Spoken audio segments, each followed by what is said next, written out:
Olá, eu sou Enoque, sou professor de Direito Penal e Direito Processual Penal no Centro Universitário FACEX, aqui na cidade de Natal, capital do Rio Grande do Norte, e este é o canal Direito ao Assunto, canal que surgiu em função da suspensão das aulas presenciais por causa da pandemia do coronavírus, e nós estamos então gravando nossas aulas, falando, conversando com os nossos alunos e transformando então nossa disciplina, que é presencial, uma disciplina aqui meio que virtual. Esta disciplina em questão é Advocacia Criminal Simulada. Ela integra a Prática Jurídica 3, que faz parte das práticas jurídicas que o aluno do curso de Direito precisa cumprir. E nós, então, nessa disciplina, simulamos, passamos com os nossos alunos por toda um acompanhamento de um advogado numa ação criminal desde o início, quando acontece o crime, o flagrante, a audiência de custódia, enfim, passamos por todas as etapas, fazendo essas simulações em sala de aula. E na aula passada, então, esta é a nossa quarta aula, na aula passada falamos sobre a audiência de instrução e julgamento, audiência de instrução e julgamento no direito penal, no processo penal.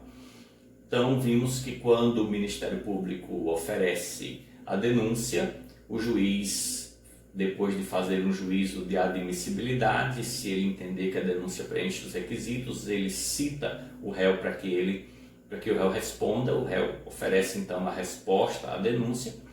E se o juiz não absolver o réu de plano, se não houver ali naquela resposta elementos que levem o juiz a absolver o réu, ele manda aprazar a audiência de instrução e julgamento. Na audiência de instrução e julgamento, então, estarão presentes o juiz, obviamente, o Ministério Público, pessoa do promotor, o réu e seu defensor, as testemunhas, que foram arroladas tanto pela acusação quanto pela defesa, e a vítima, óbvio, se houver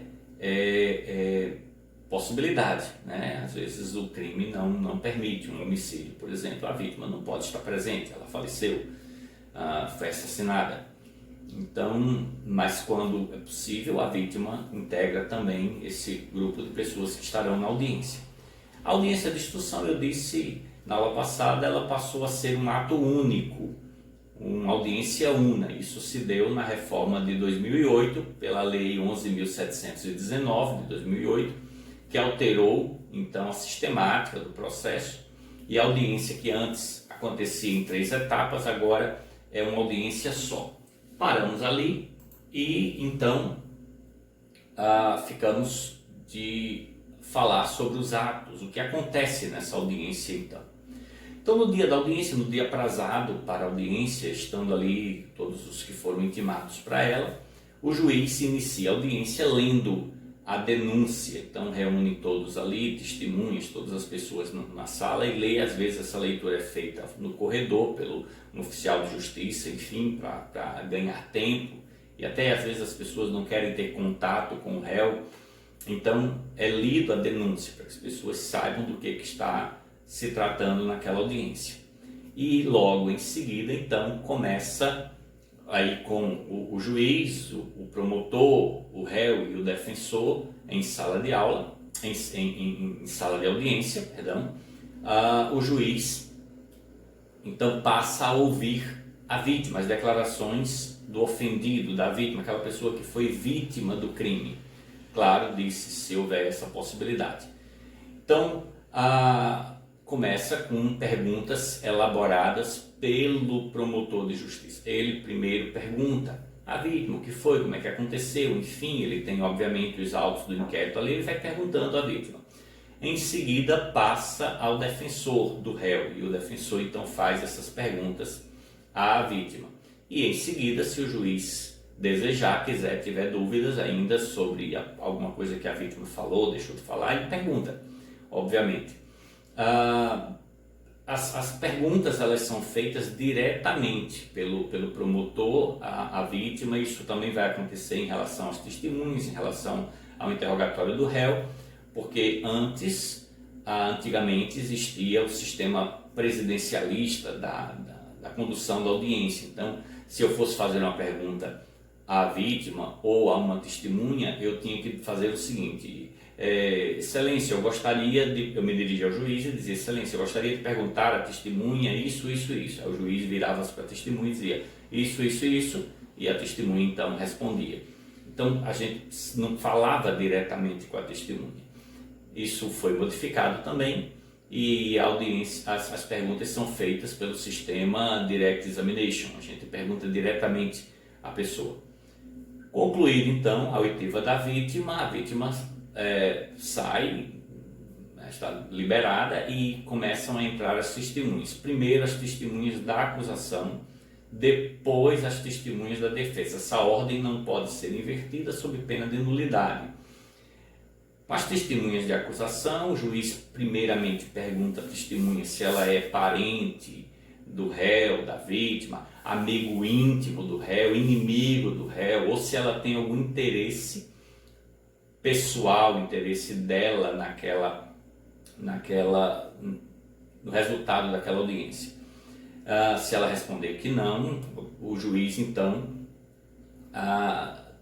diz que ela tem um compromisso, né? Declara que ela tem um compromisso de dizer a verdade daquilo que lhe for perguntado, que ela souber, e que a mentira em juízo constitui crime de falso testemunho. Ela pode ser presa e processada.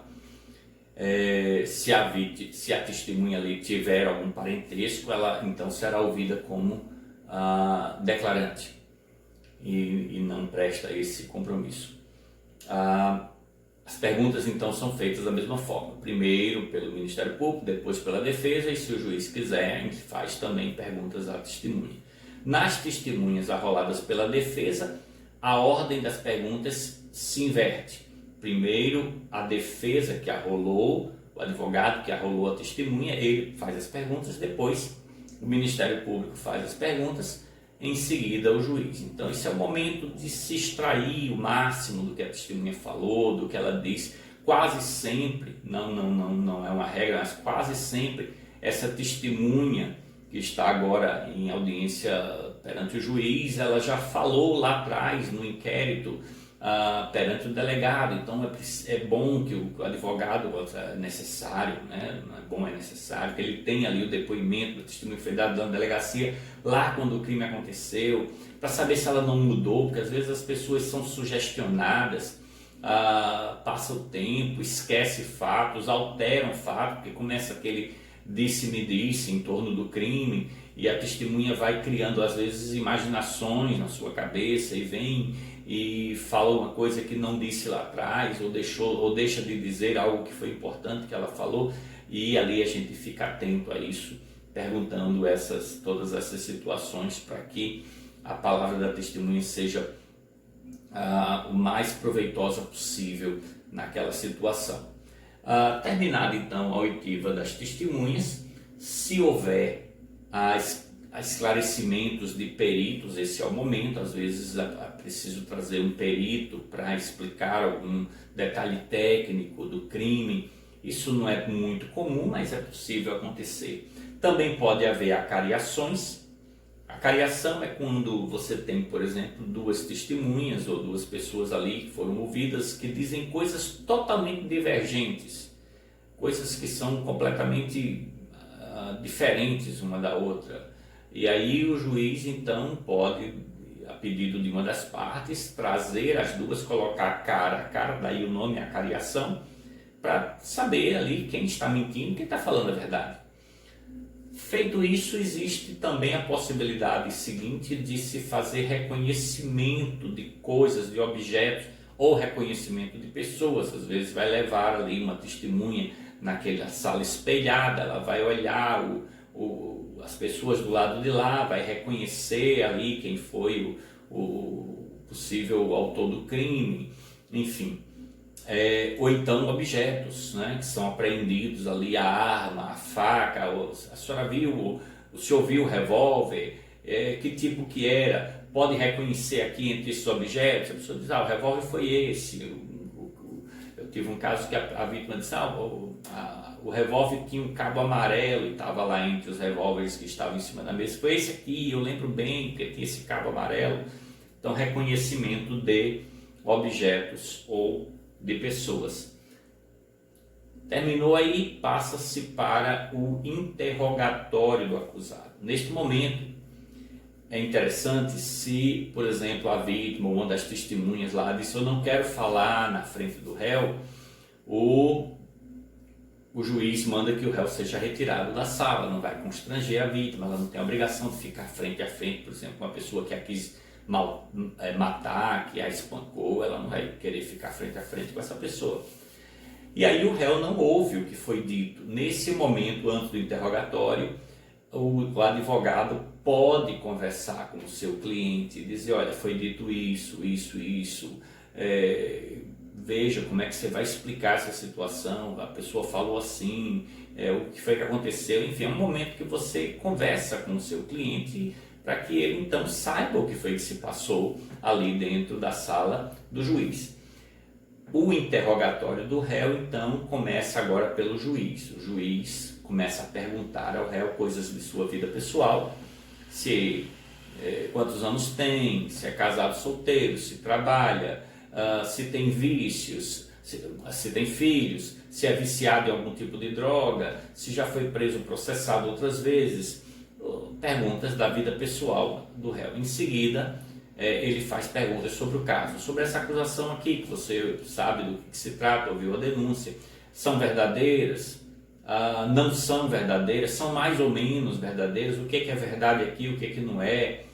E o juiz pergunta, lembrando que antes de fazer as perguntas, o juiz tem que reforçar para o réu o seu direito de permanecer em silêncio. Isso é um direito constitucional. O réu não precisa, se ele não quiser, ele não precisa responder a nada, nem ao juiz, nem a promotor, nem a advogado, ele pode ficar calado a audiência toda. É claro que isso não é bom. O réu é o momento que ele tem ali de explicar, de contar a sua versão da história. Então, um bom advogado vai orientar o seu cliente a falar, mas o juiz tem a obrigação de perguntar e dizer a ele que o silêncio não o prejudica, o silêncio não poderá ser usado em prejuízo. O juiz não pode, vou condenar porque ele se calou, quem cala consente. Não, no direito penal, quem cala está exercendo o seu direito de ficar calado. Ele não está confessando nada.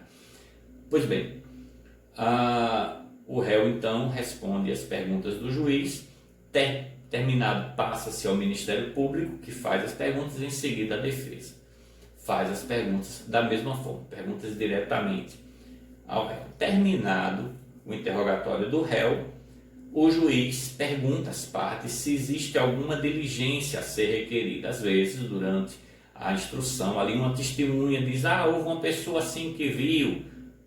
O advogado vai dizer, eu quero ouvir essa pessoa, o Ministério Público diz, eu quero ouvir essa pessoa, e marca-se uma outra audiência para isso.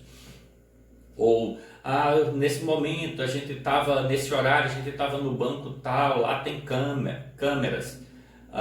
É possível, então pedir essas câmeras, as imagens, né? Então, eu quero que seja buscado.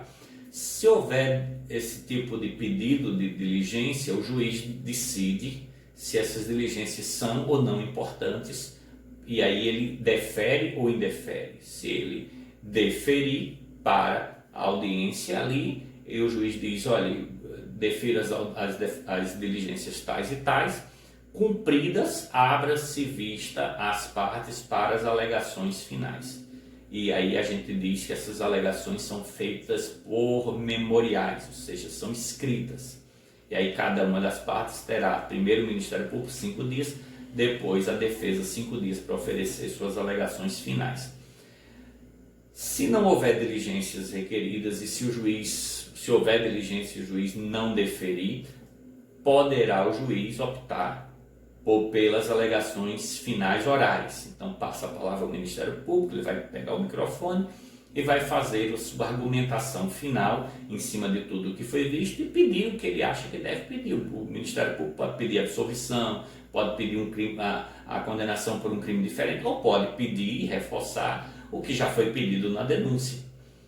Terminado aí, passa ao advogado. O advogado da mesma forma faz essas alegações. Nesse momento é bom que o advogado esteja atento, leve, rascunhado tudo que ele pode pedir a favor do seu cliente, e é um momento em que ele pede tudo que ele tem que pedir ali. Absolvição, diz com base em qual inciso do artigo 386 do Código de Processo Penal, que é o artigo das absolvições. Se ele vai pedir desclassificação do crime, queda de uma qualificadora, pedir uma causa de diminuição de pena, um regime mais brando, enfim, tudo é o momento de se pedir ali numa palavra fundamentada, em boa doutrina, enfim, tudo que ele puder utilizar, e esse é o momento dele utilizar a favor do seu cliente.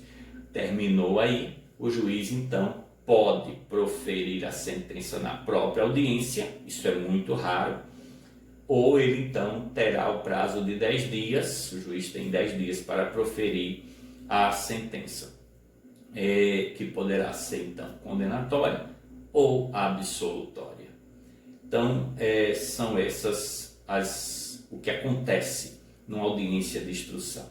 Os próximos vídeos que eu vou postar depois deste no nosso canal serão os vídeos de uma audiência de instrução simulada que eu fiz nessa mesma disciplina ano passado, 2019.1, com a turma que já se formou, e foi uma audiência feita em sala de aula, com os alunos vestidos a caráter, uma simulação de uma situação de homicídio, um processo, e tudo foi simulado. Eu obviamente pedi permissão aos alunos, eles me permitiram postar esses vídeos, porque tem a questão da imagem deles, vai aparecer a turma, vai aparecer o pessoal em sala de aula.